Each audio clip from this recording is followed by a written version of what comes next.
Hello, and welcome to Outer Spaces, a podcast dedicated to empowering designers and contractors in the outdoor living space.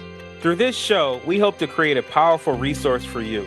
Someone who is trying to grow their company, but might not have all the tools and processes to do so. On Outer Spaces, we are passionate about breaking the chains of small mindsets and helping contractors just like you take control of their businesses and their lives. My name is Joshua Gillow. And I'm Duane. Through our 40 years of combined dirt under the nails experience, we look forward to sharing tips, strategies, and other contractor success stories here on the Outer Spaces podcast. Without further ado, let's get on with the show. Hello and welcome back to the Outer Spaces podcast. This is Joshua Gillow alongside with Duane. What's going on, Duane? Nothing much, man. Just hanging out, chilling here in the office, trying to get work done. I'm getting some done, and I'm spacing out the other 5 minutes, and then I'm getting some more work done. So what's that, ADHD? Is that what you call it? I think I have it today. Is that the temporary insanity, or is it something more normalized for you? I don't know. I think it's starting to mesh. You know what I mean? So It's temporary normal, you know? It's springtime during COVID, right? So insane demand and not enough supply of materials and the day-to-day struggles that go with this type of world or anything construction-wise right now, right? Just turn off the news, man. I know. Is what I'm learning. That news will have you going insane. Just turn it off. You know what? Yeah. Every single device and every single TV has an off switch. If you want out of it, you just shut it off. And it changes. It changes the outcome of what's really going on the moment you turn it off. Like they said, there's a gas shortage. Turn that shit off, and the gas shortage will stop. Yep, exactly. It's all what you say it is, right? Yeah, it stopped, you know? It's crazy. Well, today our topic is becoming priceless. So here's something that we learned years ago that has really helped us grow our businesses and really quickly is this concept of, so many business owners want to be thinking or think that customers are only thinking about price. Bottom line is the bottom line, right? So they're constantly thinking, well, I need to be the cheapest, or I need to be, the biggest value for the client in the sense of being, on the cheaper side of things. And we just found that after trying that over the years, at least I know I did from the beginning, it just doesn't work. Because next thing you know, you're constantly competing with the cheapest guys out there. And those guys are only in business for a few years and then they're out because they can't make any money being the cheapest out there. So we actually flipped the script and said, what if we weren't the cheapest out there? What if we gave the best value?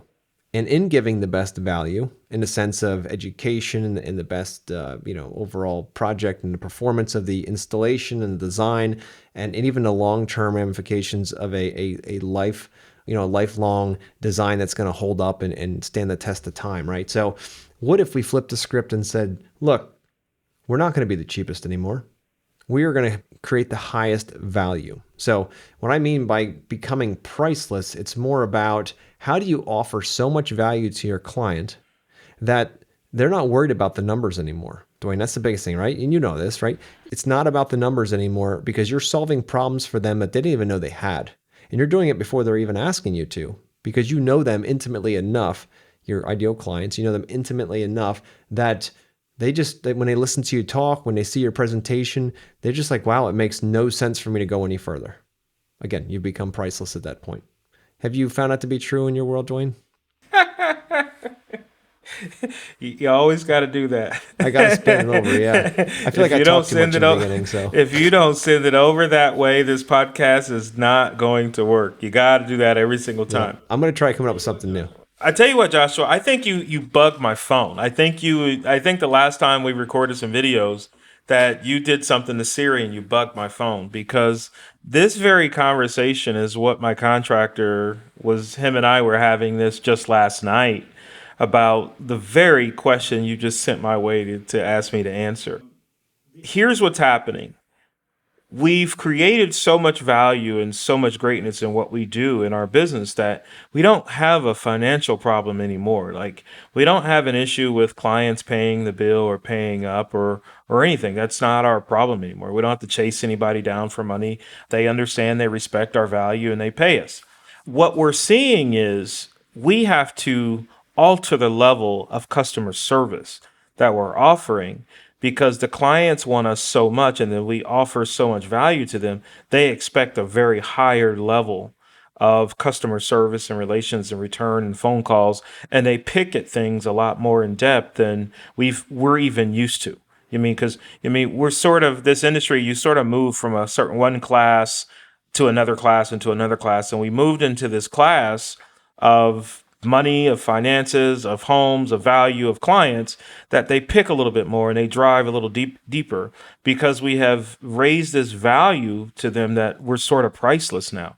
And now, in order to survive this level of scrutiny or whatever, we have to start raising our prices. And they have no problem paying us. That matter of fact, they pretty much want to pay more to differentiate us and actually have us pay attention to them and nobody else, because they don't really care about us working with any other client. But if we're chasing the next client, we're not the level that they want. They pretty much want us to deal with them. So we've become that company who's priceless. And it's been through the past of, some of the rules and laws that I had to stand down on as a business owner to hold to, that we became priceless. And so we're living this right now. We're living this question you just asked me right now. That's awesome. That's awesome. And it's such an empowering space to be in, not in a way of ego, but more of knowing that you're finally valued for, you can get paid what you're worth. That's the biggest thing. Because in the beginning, everybody struggles and they're like, all right, well, I got to just do what I got to do to get paid and yada, yada, yada. But some people stick there. They never actually grow beyond that. And the important part to realize is that you're only going to get paid what you're worth and what you think you're worth. Right. So if you don't think you're worth a whole lot, you're not going to, perform very well, or you're just going to do enough to get by. And then you're never going to be able to raise it up. But to your point, client experience and customer experience in general is so important. That's what your clients will pay more for. They will pay for you to solve their problems, not just through a design or through construction, but solve their problems through permitting, through, dealing with inspectors, dealing with all the intricacies of what we do. Handling all that in the office is going to make a huge difference in, the client's overall impression of you and what they're willing to pay. If you're one of those contractors out there that says, you know what, all right, guys, we're going to come in and we're going to build this deck or build this patio for you, but we're not dealing with any township or that's all you, homeowner. You got to deal with it all. You got to deal with the permits, stormwater management, not my problem. That's your problem. What kind of value you actually bringing to the table? All you want to do is your small part of the project. And how can you demand a higher price for that when you're having the client do half the work? It's not going to work. Right? So when you start handling all those things and you focus on the client experience, if you were the client, you were in their shoes, what would you want this experience to be like? Would you want this to be a basic bare bones, like, go to Taco Bell, whatever kind of experience? Or do you want it to be like they're going to the Ritz-Carlton and you rolled out the red carpet for them? Because that's going to directly affect how you're going to be paid.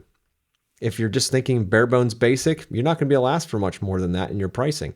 But if you're looking for the higher echelon and to be able to create an experience for your clients each and every time, you need to systemize it. You need to understand what your clients are thinking, what their concerns are, what keeps them up at night. You need to be thinking about these things so that you can position your company, your offering, your solution as a way to solve that problem for them in the simplest way possible. Because remember, your clients are very busy people. If they can afford outdoor living to the levels that we're working with here, they are very busy people. They have their professions, they have their careers. They love doing that. They don't really want to do what you're doing. All they want to have is the final result of what you're doing. So it's an emotional result. They're looking for a space to spend time with friends and family in the backyard, that they want to be comfortable, all of those wonderful things. But they want you to make it look so stupid easy that they don't even recognize what's going on. Like, they're not part of it. They just want you to come out and do what you do and let them have the excitement and the result of what you've done and what they've paid for. So the better you can make that client experience, the more turnkey you make that for them, the easier it's going to be for you to be able to demand whatever price you want from the market, because you have to deliver that value first. You can't just be like, hey, look, you got to pay me a lot of money and that's the end of it. Like, that's not going to work. If you're not providing that value first, clients aren't going to see it. And if they don't see it, they're not going to pay you. Yeah. This, I think I spoke about it either on a podcast or in a group that we were in, but we had a client a couple months, maybe a month ago, that we sold project manager. The job started, and they had to pay the second You mean because your business and you and I are in the same business, but we operate a little different. We operate on a more of a management team side and management fees compared to selling the entire job and then paying out contractors. So it's a little different. And sometimes it's a little bit tough to explain to clients our process and until they get into the process and realize like, oh my God, I like this process. But we had a client where they paid the deposit, got everything started, then the project started, and then they had to pay the next payment. And then I got this long email questioning my fees. This is too much money. I mean, the homeowner had these hours broken down. Like, if this is the case, and we're paying you this much an hour, we're paying you this much money, and it's just way overblown and stuff like that. And I just explained to them, like, we're not charging you by hour, we're charging you for the value of what we do. And I said, the fact that the lighting company is booked out for the entire year, but they're in your backyard and they're pretty much the best lighting company you can probably get your hands on in the city. The Hardscapes contractor is one of the very best that you can get your hands on, and this guy just doesn't have time to even talk to anybody. But I got him at your house early, first off in the month of April, starting out. And I said, all this stuff is going down.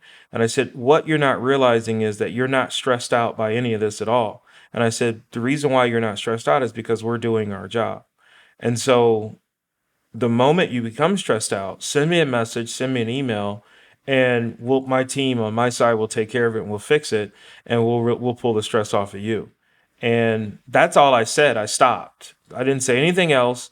I wrote it letter very nicely, very punctual. I ran it through Grammarly so I didn't have any misspelled words. And 10 minutes later, after I sent the email, the payment was paid. And that's when you realize how priceless you are. And then they just been tested recently. I think we talked about on the last episode is that we got hit with a permitting issue. There was some stuff that I think it was just we were just making too much ruckus in the neighborhood. I mean, this is 80, 60, $70,000 job going on in the back. It's actually 80 total after everything's done in their backyard. And it's at the corner of the street. And so the neighbors are looking like, what is going on over here?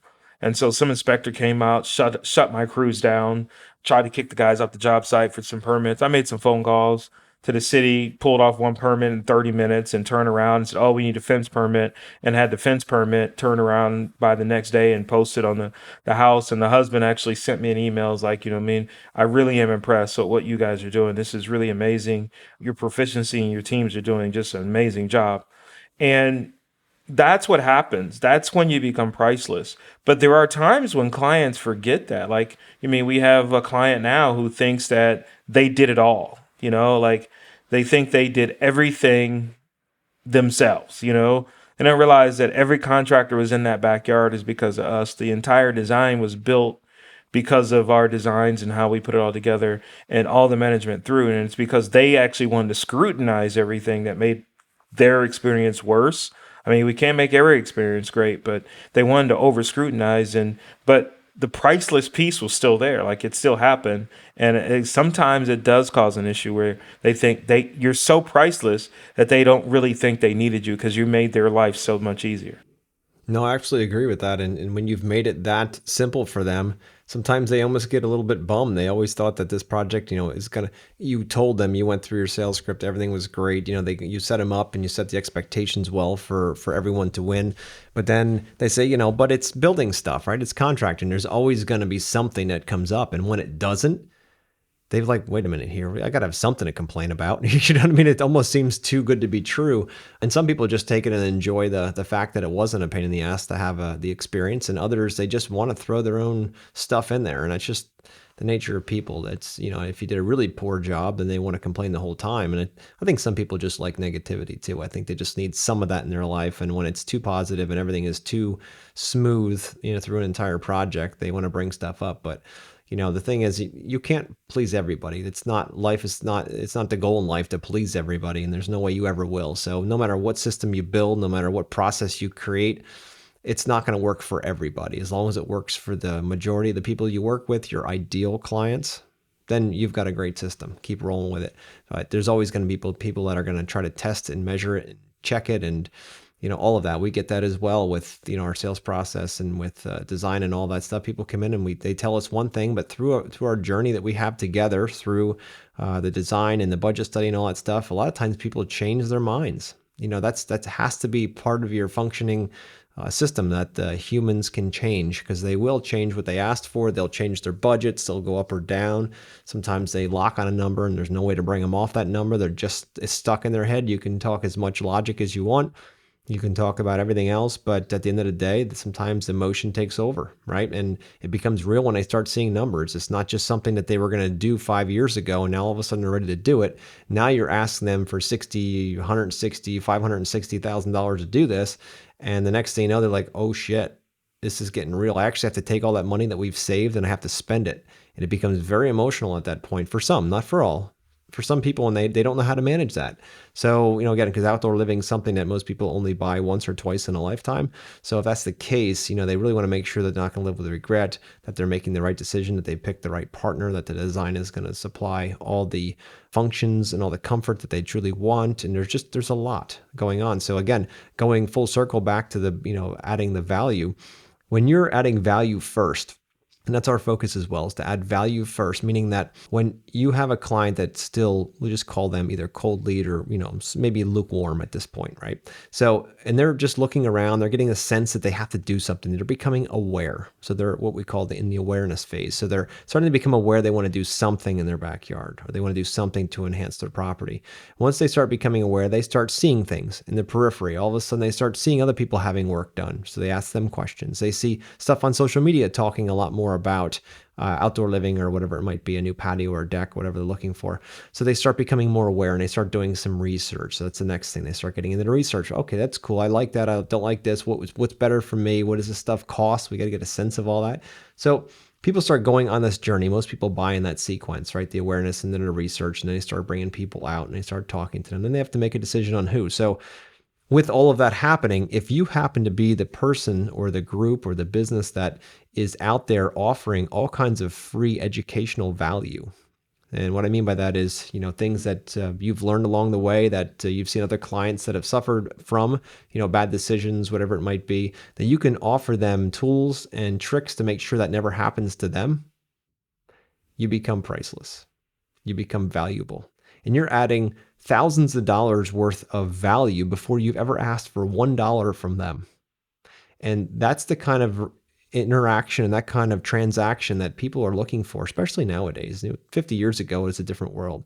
But now people are a lot smarter. They're very sophisticated when it comes to buying. Even if they don't understand outdoor living, they still understand how to buy, because everybody wants to buy. Nobody wants to be sold to. So they need to find somebody that actually cares enough about what they're looking to achieve, getting into the why, getting into the deeper life effect, we call it, where we get into the sense of why they're doing this project, what emotional drivers are pushing this, so that we can make sure that we're capturing that in the design and we can deliver it to them at 100, 110%, right? So setting all that up, giving them tons of material ahead of time through social media posts, through, videos from your job sites, educating them on how proficient you are and how much detail you put into it, working with, a blog, laying out a blog so they can read different things. Just all that is extra information, and it's a way that you can constantly keep your client learning. And once they learn from you over and over and they start to align with your vision and your overall way that you handle things, and the good and the bad, reading reviews, all these kinds of things, they're going to start jumping on your side and be like, wow, okay, those guys seem like they know what they're doing. I really think that when we make this decision, we want to talk to them about this project. Now, they're the people that have been thinking about it for a while, and you'll have others who just kind of think about it on the weekend and say, okay, well, I want to do something in the backyard. And they tend to come in, flash in the pan, we call them, and out they go again once they see numbers, because they aren't really in it to win it. They're simply there to solve a quick problem. And most likely they're going to go with the cheapest guy, and that won't be you. But it's a crazy world we live in right now, and it's what it is. But if you add the value, if you can add $1,000 worth of perceived value and only be charging $100 for it, how many people would say no to that? Yeah, they're all going to jump on it. They're all going to jump on it. So that's all part of the sales presentation. It's all part of your design presentation. It's all part of all those things to give them the expectation that you're going to be awesome, right? Because then it takes the fear out of it, the risk out of it for them on the transaction. So, but by keeping in mind that whenever you're doing something marketing wise, or whenever you're doing something for your website, or whenever you're doing something at a home show, or whatever it might be, that you think you have to deliver $1,000 worth of value, and that value is only going to cost them $100. And if you do that through all of your different ways of communicating with your clients, when you go in to ask, say for instance, when it comes to, it's called a value stack is really what we call it in the sales world, right? When they have a value stack and they understand what you're going to be able to do for them and how it's going to solve their problems, and you really truly understand your ideal client, again, what keeps them up at night, what they love, what they hate, where they go on vacation, what kind of cars they drive, what kind of TV shows they watch. Like if you know them intimately like that, you will then say, okay, this is my ideal client. Now, this is what they love. This is what they don't like. Now, how do I position my brand to stand right in front of them and be that solution? Because they're ultimately the people that I want to work with you. And a way to find your ideal client is to go out and think about, what are the last 3 clients that you worked with that when you were working with them pre-project, during the construction, and post-project, that you sat back and said, man, if I could only put them on a copier and just copy them or duplicate them, right? And just have 50 of them a year, I would love my job every single day. That's how you find your ideal client. And you say, okay, well, we have those 3 people, those 3 families, those 3 individuals that we've worked with. What commonalities do they have? And okay, maybe it's value of home, maybe it's location of the house, maybe it's the overall things they asked for, maybe it's how many kids they have, maybe it's the kind of car they drive, maybe it's the kind of work they do, the occupation, what they studied, where they travel. Like, what are some similarities between them? And then you can say, okay, well, my average home, with those all kind of figured out, my average home value is about 500,000. That's what was common in those 3. They both are in healthcare, or one's in healthcare, or one's in finance, or whatever it might be. It makes no difference. And you kind of go through and you figure out, okay, they like to drive BMWs, or they don't. They could drive Acuras, they could drive Hondas. It doesn't really matter what it is, but you start getting a commonality there, and you start to see where they find value and what they're willing to spend money on. But you also get an idea of how you need to position yourself in order to be the best value for them personally. Because again, you're not going to be value for everybody. So if you can pick those people and you understand what drives them, then it's very simple to line yourself up as the best choice. I hope all this is making sense, because it's something that took me years and years to learn. Same here, dude. I actually I filled out a personality dozier. I think that what you call it, like a personality trait sheet for our business, and we started doubling down on what they read, what cars they drive. Like I did go to the Audi dealerships and the BMW dealerships, and I looked at the marketing, the paperwork, and everything to build the business according to what that buyer was going. But let me add to the value of that too is when you become priceless and valuable to a client too, you also have a certain level of in our businesses, in our design business, you have a certain level of design and things that you do that you sort of won't compromise from. And I think that creates a priceless situation in who you are in your business also. And when clients do business with you, they know there's a certain quality and level that you're not going to go below then. And you're going to stand behind it no matter what the situation is. Like, more and more I'm learning that you can't really cheap out on anything. Every single time we tried the cheaper option, it didn't work, or it fell apart, or we had some issues and we had to go back or something like that. Like, we're good. That doesn't mean we don't ever have an issue where we don't have to go back. You know what I mean? Like, we've had to go back on a couple jobs that we pushed the element of design too far. Like, we just had a pergola that almost fell over. You know what I mean? We, I had to call you up like, dude, what is going on with this pergola? And because we pushed the element of design a little too far, and so we had to tear it all back down in the middle of this busy season and rebuild it. But the client, we were just over there actually last night talking to the client. He was like, "Yeah, the neighbors come by and they're asking, hey, what happened to the pergola?" And they were like, "Well, we wanted some more slats and things like that. So in order to really pull it off, they had to tear." And I said, "No, don't tell us, don't lie. Tell them that there was some structural issues and it came down and we tore it down and rebuilt it." I said, "That's the story of what happened. And that's the story I want known in every neighbor and everybody in this neighborhood." I said, "If somebody doesn't want to hire us because we came back to repair something that was having issues, they really don't understand what they're getting into, because we saw a problem and we tore it all down and rebuilt it." That's the story I want told. It was pushed. We pushed it. Like, I designed it, it proved permitting, and we just pushed the structurability of what we bit too far. and it was probably maybe a foot taller or a foot wider than it should have been what we designed, and even the permitting company didn't catch it, or the city department didn't catch it, so we had to re-engineer it and rebuild it, and we tore it down and redid that. That's the story I want told. Don't tell the story, but that's what makes, those are the things that make you priceless. So every neighbor and everybody in that neighborhood knew that VizX Design Studios came back, tore down a pergola and rebuilt it because there were structural issues. You know how many companies do stuff and just take off and run and dip and don't have anything to do with it? And then when I, in the beginning of this podcast, when you started talking, all I could think of was the book The Fountainhead, and that really keeps ringing deep in my mind. And that's how I design. I mean, it's sort of an arrogance, and it's a lot of confidence with a slash of arrogance. Is that I just design the way I design, and if you want us to design your stuff, then you got to let me do what I do. I really don't want you to change much. I do understand the value of what you are, what you need, where you need to be, how many people you have in your house, the parties, the events.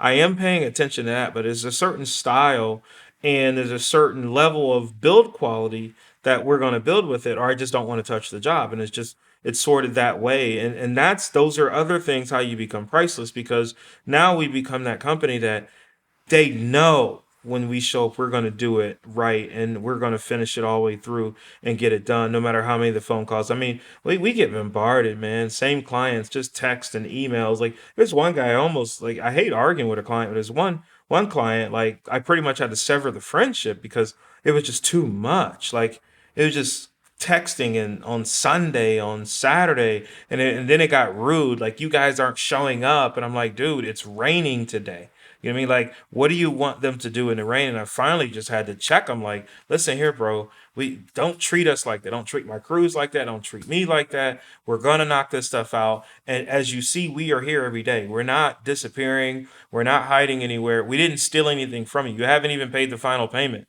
So we didn't steal anything from you. We're knocking it out. And that type of level of pursuance on what we do is, those are those priceless effects on how you become priceless, at least in our industry, I feel, and learning how to navigate through this new class level that we're working in, that where clients see that they can demand more from us and we're going to produce, you know? No, absolutely. And, you mentioned something earlier about, having a much better perspective of what they want and making sure you're delivering all of that, and how when you start raising levels, as you start going from, say, middle class, upper class, whatever, with your clients, how the demand is different. People expect different things. They expect less hands-on and more hands-off. And again, depending on who your ideal client is, you need to be thinking about what, again, fall in love with your ideal client, not your product or service. So you fall in love with your ideal client, you figure out what that drives them, and then you create a business model that works with them. And as they ebb left, you ebb left, and as they flow right, you flow right as well.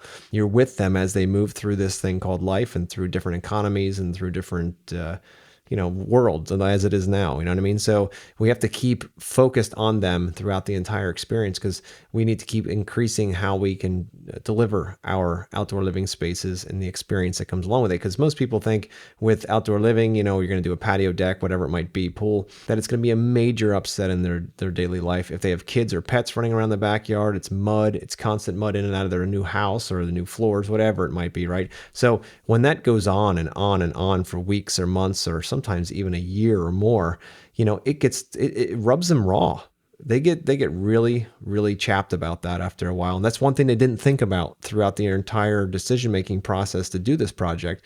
And eventually it wears on them. So when they come back to you with a toothy email or text or something like that, it's not because of you personally, most of the time, hopefully not, right? It's not because of you, it's because of the situation. So it's assigning the right meaning to that text, to that email that might be toothy or nasty or whatever. It's because they're just frustrated that they have to do this right now, or that their dog had come in with wet, muddy paws all across their brand new floor again. And this is the fourth time this week they've had to scrub the damn thing because of it, or across the carpet. So the kids are coming in all dirty. So that's what builds up over time. So again, back to the becoming priceless, this is going to happen, right? This is part of the process of building an outdoor living space. So bring that up to them early. Say, guys, look, it's going to look like a bomb hit your backyard. There's going to be mud all over the place. I suggest that we make a little pen on the side here for the dogs to run out into. I'd keep the kids out of the mud because they're going to track it into the house. Just having that conversation with them is going to open up the, oh, well, that's true. I didn't think of that. And now they can avoid those pains. And then you are adding even more value and you didn't have to do anything. You just had to tell them something that you've seen throughout your experience, building these outdoor spaces that you've seen and you say, okay, good. Now, another example would be how often it takes much longer to build a pool than most people think it should, right? Especially when you get into gunite. Those things can take months and months and months to get complete.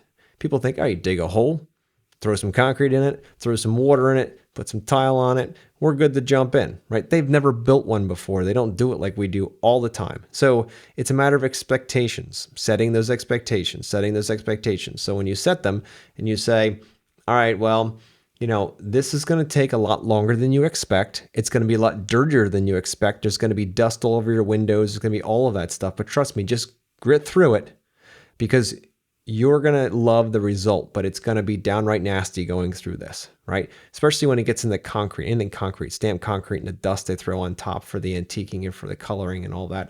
It's just a dusty, dirty process. So with that being the case, we just tell them, let them know ahead of time. This way, when it happens, they're like, well, yeah, they already told us about that.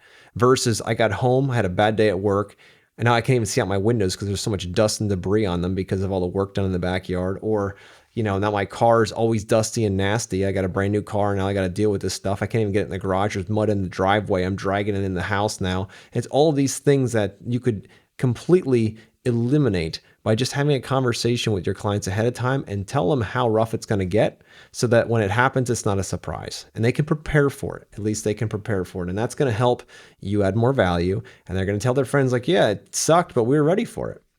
There's no way around the suck. You know what I mean? There's those things just happen, especially when you take over somebody's property and they can't go outside in the summer. It's tough on them. So having like a contingency plan, setting up what to expect when expecting a new backyard, right? It really helps them prepare for that inevitable mud match is going to happen. Yeah, see, we're learning this process now because we're like I said, we've pushed up into a different echelon of a different clientele. So we're going through the process where these things are happening, and we're like, damn, why didn't we think of that? Like we painted the pergola and they taped the house to protect the house, but they used duct tape. Like they left tape marking on the house. So we're learning, and we didn't even know to tell the guys not to even do that. Like it wasn't until after it's done, like, oh shit, now we got to find some glue, eraser, and get this off the house and not mess up the house.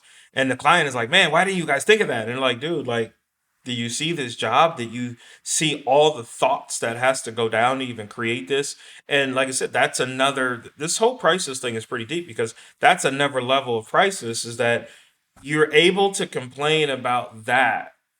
And this whole intricate maze just went off in your backyard and it came out to an unbelievable, beautiful perfection piece. But you're able to complain about some tape stuck to the house. That's where the Priceless piece jumps in. And it's almost sometimes you almost want to put your hands in the air. It's like, okay, guys, I'll sit back and let you see what you're really paying for. I mean, because you can see what's going on, and they just get to talk to people like us. They get to explain what's going on. I mean, they have an issue and we show up. I mean, that's a part of what's it to be. And when I was talking to my contractor, I said we got to do more of this. I said we got to find those clients, at least 10 of these, and cater to them to this level. And that's how you build and grow this operation. And anything. Yeah, no, exactly. But understanding their pains and how to anticipate the pains coming is the hugest part, right? It's we've had contractors over the years where they take when they're taping off for all the concrete work to be done, they tape off against the house and then they tape the entire wall of the house off with plastic and tape so that there's no splatter on the siding and windows and boards in front of windows so nothing gets smashed when they're demoing, like all of that stuff, right? But it's inevitable that there's going to be someone on that crew that ran out of the right tape and they had a second roll in the back of this other tape and they put it on and it's a 110-degree day. The stuff sticks to the siding, sticks to the railing on the deck, and then they pull it off and the guys are going 100 miles a minute because it's Friday afternoon. They just want to get home. And next thing you know, we get that call. And they're like, yeah, everything looks good, but I can still see sticky residue on the railings and on the siding of the house. and that residue then attracts all the dirt so it stands out like a black eye, right? So then it's like, guys, can you see that? And they're like, you realize how much we go through in a day just to get this thing to make it look easy? Like, these are small details. They come out and they fix it, they clean it up. It's not a big deal. But the point is that, having spot checks in place, having people watching, all that kind of thing, and just say, look, guys, at the end, if there's stuff that has to be touched up, we touch things up. We'll make sure that it's awesome, right? So it's so much of that. But you wish, to your point, Duane, you wish that there was, a little bit more thought that goes into it with some of these guys when they're just rushing through to finish up because they're trying to get onto the next project, that they would go through and see some of that stuff. Because again, it's all about coming from the perspective of your prospect, coming from the position of your client. What do they see? They don't know 99% of the stuff we put into these projects. They have no clue. They think they make a phone call, they see a design, they give a check, and all of a sudden magic happens. It's like an app for them. It's a click of a button and they get their product 2 days later or a day later on Amazon. They don't understand anything about what goes on in the background, nor do they have to, or should they? Right? As long as they pay that price, everything else should look just as simple as clicking a button, the buy now button on Amazon, and it popping up at the door a day later. Like, that's magic to me still. It blows my mind how that happens. The entire structure and all the processes and systems to make that so easy. And you pay what you pay for it, and it's going to show up for the most part, right? So it's the same thing for them. They're getting used to that instant gratification world, the world where when they say, I want this, you got to go through 3 steps and they get that, right? They get exactly what they've asked for. What they haven't figured out, or what they haven't thought much about, is the additional things that come with that. The mud in the backyard, the being inconvenienced by having trucks in their driveway when they come home from work at night, by having mud on the driveway, by having debris laying around there. If a windstorm kicks up and there's a loose paper or loose something, it blows around in the driveway, whatever, like these kinds of things they haven't anticipated. So once you can help them anticipate that ahead of time, because you guys have done this 1,000 times, so start writing out a list of things that could happen or probably will happen.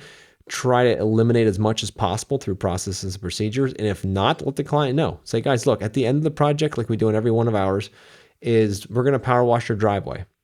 That's standard, right? So when the guys are done and they do the lawn restoration, it's part of the lawn restoration package. They finish the yard off. Everything's beautiful. We leave them back to beautiful grass again, or at least dirt and seed so they can have grass, right? Back. And then the guys power wash the driveway so it looks like when we first started. We don't leave them a dirty driveway, because if we did, they wouldn't be very happy about that. And that's a horrible way to end the project after they spend all this money with you. And now you've just kind of leave it and say, you know what? The details really aren't my thing. Or I'm like, that's insane to me. It takes half hour to an hour to power wash a driveway. And it's just such a nice detail to say, guys, we actually truly care. And you talk about becoming priceless. They're going to talk all about that to their neighbors, and the neighbor's going to come over with a horror story about how the last guy they worked with totally sucked. And now all of a sudden they're like, well, our guys were actually really good. They even washed our driveway at the end. They even cleaned up these little details that we asked about. And they even did this, and this. They told us that we're going to be muddy and it's going to be a nasty mess in the backyard. And the other person would just look at him and be like, man, I wish somebody would have helped me understand what I was getting into. Because again, they only do this once or twice in a lifetime. We think we do it every day, right? So we're thinking, well, of course they know that. Of course they know it's going to get muddy. Of course they know there's going to be debris and dust. Of course they know their driveway is going to be packed. How else am I going to get into the damn project? But you're not coming from your prospective's prospect or your client's perspective. If you're thinking that way, you got to be thinking this is your home, this is your family, and you're being inconvenienced. How do we eliminate that inconvenience? Because that's how you add even more value. And then when someone suggests to work with you, guys, they got everything covered. Seriously, this was a really great experience from beginning to end, because they felt like they were in my head the entire time. Each time there was an issue, we adjusted it, or it didn't even happen. All the stuff that people told me that happened in the backyard, transformation like this, we didn't have to deal with, or they told us about it and we could make other provisions so we didn't have to worry about it. So again, it's setting those expectations as early as you can. It's going to give you maximum value, and having the client's experience be your number one priority. Because at the end of the day, if the project is great and they hated the experience, they're probably not going to tell anybody about you, right? They're going to have a nice backyard. People will say, who did it? And they'll tell you who did it. And they're like, yeah, I wouldn't really recommend those guys. So what gain did you get? But if you flip the script and say, look, client experience is number one, our design and all that stuff is obviously super high priority, but it's priority number two. Because without the first one, the second one doesn't happen, or it's not going to, grow itself through awesome reviews and awesome referrals and things like that. Because that's really where the money's at in those places. You don't have to pay for those things. You do it just by doing an awesome job. Yeah, because that's where my focus is right now on building the business. Like Isabel and I, we're focusing on this client experience. She's actually always been on the client experience. I've been in like I got to get the work done, but I feel like that because we've become so busy that I can't really focus the details like I used to anymore. So, they always say when you hire, you're sort of forced to hire in positions. That's how you know your company is growing. Like those are different problems. So, like if I was to look at the most important piece to hire into the business right now, I know it's somebody to come in here and be that liaison with us and the clients and just keeping the clients going through the process. And it's another priceless thing. Like that's very priceless in a business to have even that thought process to for the business to grow. Like this new position is to the point where every time a client calls, they put them in the system and Isabel does her thing. Then it gets passed to me. I do my thing. Then everybody does their thing. But this new member is going to follow that client and make sure that Isabel and I do our thing. So it's almost like we're hiring a boss. We're empowering somebody to sort of assist us to get through. And that's a priceless situation. Like, I had a client tell me, I was traveling from Ohio the other day, and a client was telling me that the fact that he can refer me out shows that we're doing a great job as a business. And he said, that's how you got to take a look at your clients and your work and things like that. Can we refer you to the next client? Like I should be able to put every client on my reference list. I mean, are we creating that experience that's so great and so powerful? It's there. And right now I feel like it's being tested a little bit. And it could just be, like anybody else are looking like, man, you guys are doing a great job. But I feel like I'm being tested because there's so much coming in. I'm trying to figure out who to talk to, when to talk to, what to get done. And when to sleep, when to take a nap. Hmm. Exactly. No, but it's so key because think about it when a client decides to start working with somebody to build anything really, it doesn't really matter what it is. Let's just call it outdoor living for now, right? One of their biggest concerns is, or one of their first questions is, all right, something goes wrong in the project. Who do I call?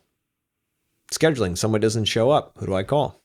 There's nothing worse than not knowing who to call or not being able to get answers, especially when you're paying good money for it, right? So having one person that's always the one contact person, the person always knows what's going on in the project, always knows, the person you're hiring right now, somebody who's always part of that client experience.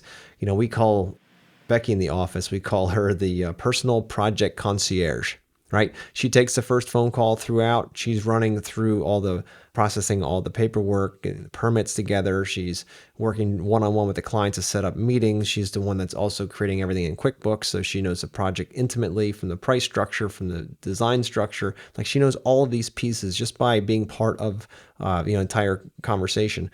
So when that client calls and has a question, she knows everything that's going on. If she doesn't, she talks to somebody else and then she gets right back in touch with them. So you have one point of contact, that personal project concierge, right? That the same concept as when you go to a nice, say fancy hotel or you go to a resort in the Caribbean or whatever. And when you walk in the door, you're kind of assigned somebody that is your person. Right. And if you have any questions, you go to George, right? George knows everything. Everyone knows all this stuff. So when you get there, hey, here's George. You have a question. Hey, George, you're like, well, how do we get to the scuba diving place so we can get our equipment? And they'd be like, all right, no problem. Let me take you there now. Right. So you always have a trusted someone on the inside. And that's what this concierge type concept does for the clients, because on these larger projects, people just don't know what they don't know. So if you have one person they can always, always, always count on to be able to have a conversation with, and that person will find the answer if they don't have it, that eliminates so much stress for your client. Again, raising the value. How do you become priceless? You create an experience that they can only have with you. It doesn't matter whether you're selling shoes or outdoor living or you're selling widgets. It doesn't matter. The same concept through all businesses is the same. Make sure your client always feels heard and always feels valued. And if you can have them have a direct connection with someone who can easily facilitate those two, then it's a done deal. You're going to sell more work and you're going to be able to market at your own price because no one else is doing it in your market. Most of the time it's owner operators that are out there running it. They're trying to answer the phones, take the calls, do the sales leads, do the design work, all the pricing and all that stuff. And there's nothing wrong with any of that. We all started there for sure. But long play is to focus on separating that client experience and have one person in charge of it. Because when you do that, or even multiple people, but one team, let's say, that's in charge of that, you're going to see your numbers go through the roof because people are going to feel like they're kings and queens when they talk to you. They're going to be like, wow, this person remembers my name. They remember what we talked about last. They know where we are in our project. It's like you have one person that always knows what's going on, and that makes everyone's experience in that client experience much better, including yours as the owners, designers, builders, whatever part you're playing in the overall story here. It also helps you out as well because then everything's a lot smoother and that client experience is great. And then they're not all, hair in the back of their neck up kind of crazy when you get there in the morning because they already have all the answers that they need. Yeah. So again, I hope you guys got a lot from this episode here about becoming priceless.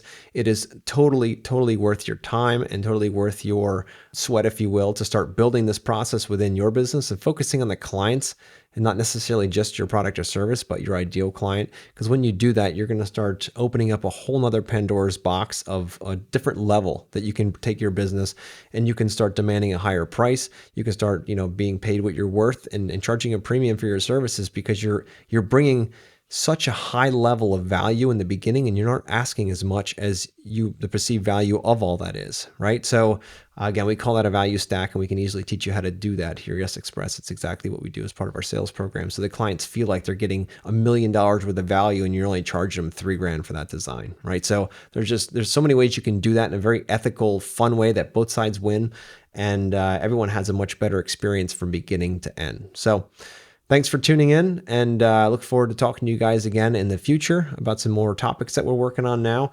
And just remember, if you want to deliver higher experience for your clients, always think about going 10x over what they think that they'll actually be paying for it in your give and in your value side of things by educating them, by doing all those things. But always go about 10x over, and your clients are going to be thrilled with the results because they're expecting only one of those 10, if you will, right? So, and you're going to deliver 10 of them, dude, it's going to be a no-brainer. And they're going to be telling all their friends and family about you, writing those reviews everywhere and letting you launch. Yeah, this is actually a really good, this subject is really not just for one podcast. Like, it's just sort of the reason why you would listen to the podcast is to become priceless in what you do in your business and industry. So this is something I see that we'll be talking about more episodes to come. Absolutely. Absolutely. Cool. Well, thanks for tuning in, guys, and we'll be back with you soon.